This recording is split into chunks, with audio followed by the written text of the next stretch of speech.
తీసుకుంటారు కదా, రాకెట్ పోవాలంటే అక్కడ కొబ్బరికాయ ఉంటుంది, ముహూర్తం పెట్టడానికి కాదు. మరి రాకెట్ కాలము ఇది కంప్యూటర్ కాలం అని కాదు, కాలంతో సంబంధం లేదు. ఇది మీ పాత్ర 100% ఉంటుంది కంపల్సరీ. పాత్ర లేనిది ఏది ముందుకెళ్ళదు. అంటే ఈ సనాతన ధర్మం పరిరక్షణలో భాగంగా మీది కూడా ఒక పాత్ర. అంతే. అఘోరీలు ఎంతవరకు ఇప్పుడు ఒక ప్రళయం రాకుండా కాపాడేది కూడా ఒక అఘోరిని. మేము కుంభమేళకు వచ్చినప్పుడు లక్షల మంది వస్తాము.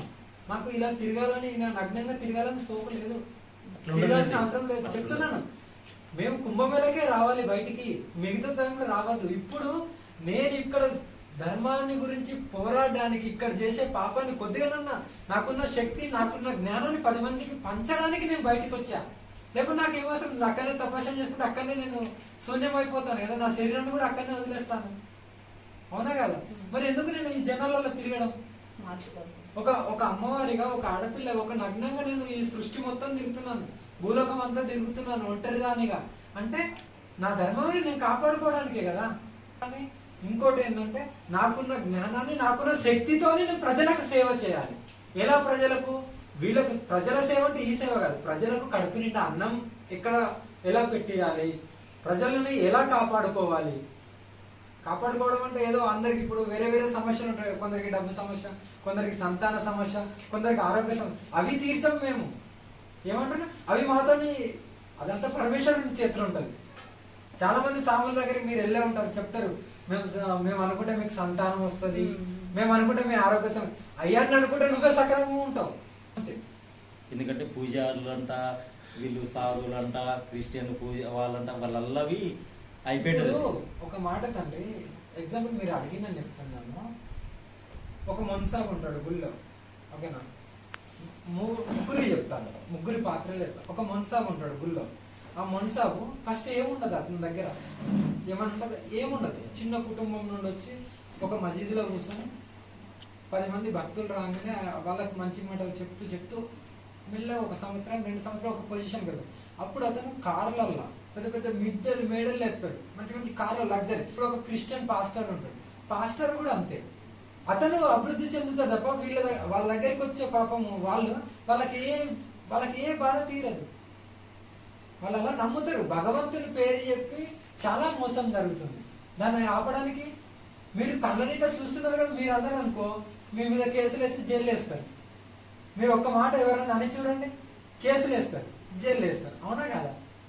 ఇలా జరుగుతుంది. ఇప్పుడు గుళ్ళో అర్చకులు ఉంటారు, వాళ్ళు డైలీ పూజలు చేస్తారు, అలంకరణ చేస్తారు, హారతి ఇస్తారు. వాళ్ళకి ఎంత జీతం ఇవ్వాలో అంత ఇస్తారు. వాళ్ళ పిల్లలు, వాళ్ళ సంసారం నడుస్తుంటది, వాళ్ళ సంసార జీవితం వెళ్తూనే ఉంటుంది. వాళ్ళ కుటుంబాలు అందరికీ దేవాదాయ శాఖ నుండి వస్తుంటారు. వాళ్ళు కూడా అభివృద్ధి చెందుతారు.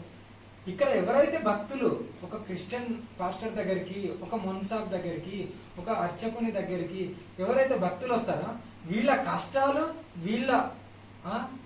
కష్టాలు ఏవైతున్నాయో, వీళ్ళ సమస్యలు ఏవైతున్నాయో అవి అలాగే ఉంటాయి. వీళ్ళ సమస్య ఎప్పుడూ తీరంది. వాళ్ళ సమస్య తీరడానికి పరిష్కారమే లేదు ఇక్కడ. ఎందుకు? వీళ్ళు చెప్పేటోళ్ళు ఉంటారు చూసినావు, వీళ్ళకంతా అవగాహన ఉంటే వీళ్ళ పరిష్కారం ఫస్టే చేసుకుంటారు కదా. వీళ్ళు మంచిగా గోల్డెన్ బతుకుతారు కదా. మరి వీళ్ళ దగ్గర చెప్పారు కదా.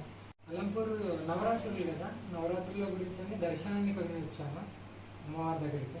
మా అమ్మ కాబట్టి దర్శనం చేసుకోవాలి, అన్ని గుళ్ళు తిరుగుతూ వస్తున్నాము సనాతన ధర్మాన్ని కాపాడడానికి. అందుకని ఇది కూడా శక్తిపీఠం కాబట్టి, 5వ శక్తిపీఠం కాబట్టి మేము దర్శనం గురించి వచ్చాము. సనాతన ధర్మాన్ని కాపాడుకోవడానికి, గోహత్య ఆపడానికి, హిందూ సాంప్రదాయాలని కించపరిచే వాళ్ళకు గుణపాఠంగా నేను ఈ పర్యటన చేస్తున్నాను. తిరుమల లడ్డుపైన అంటే ఇంకా మేమైతే పాదయాత్ర చేసినాము పిఠాపురం నుండి తిరుపతి వరకు అఖండ దీపంతోనే. అలా జరగడం కూడా తప్పే, చూసి చూడనట్టు వదిలేశారు. అంటే గవర్నమెంట్ మారుతున్నా కొద్దీ వీళ్ళ ఒపీనియన్ వాళ్ళ కంట్రోల్లో ఉంటుంది కాబట్టి దాన్ని ఎవరు చూడరు కదా. ఇప్పుడు అది అక్కడ అంతా కల్తీ జరిగింది. మళ్ళీ తర్వాత ఏమంటారు, అమ్మ మీరు అఘోరిలే కదా, మీరు కాపాడచ్చుగా, మీకు ముందే తెలుస్తాయి కదా, మమ్మల్ని అంటారు. మళ్ళీ పాపం చేసేది మానవుడు, కాపాడేది మాత్రం ఒక స్వామీజీ రావాలి కాపాడడానికి లేకుంటే కంట్రోల్ చేసుకోవడానికి. దేనికైనా సరే ఒక అమ్మవారో లేకుంటే ఎవరు ఏ అఘోరినో లేకుంటే అఘోరినో వచ్చి కనపడంగానే మీరు ఇది ఆపచ్చు కదా అని మళ్ళీ ప్రశ్నిస్తారు. మీరు లడ్డు కల్తీ జరిగింది అంటారా? 100% జరిగే ఉంటుంది. జరగద్ది కాదు కదా, మేము వెళ్ళాం కాబట్టి మాకు తెలుసు 100% జరిగి ఉంటుంది. ఓకే, సరే.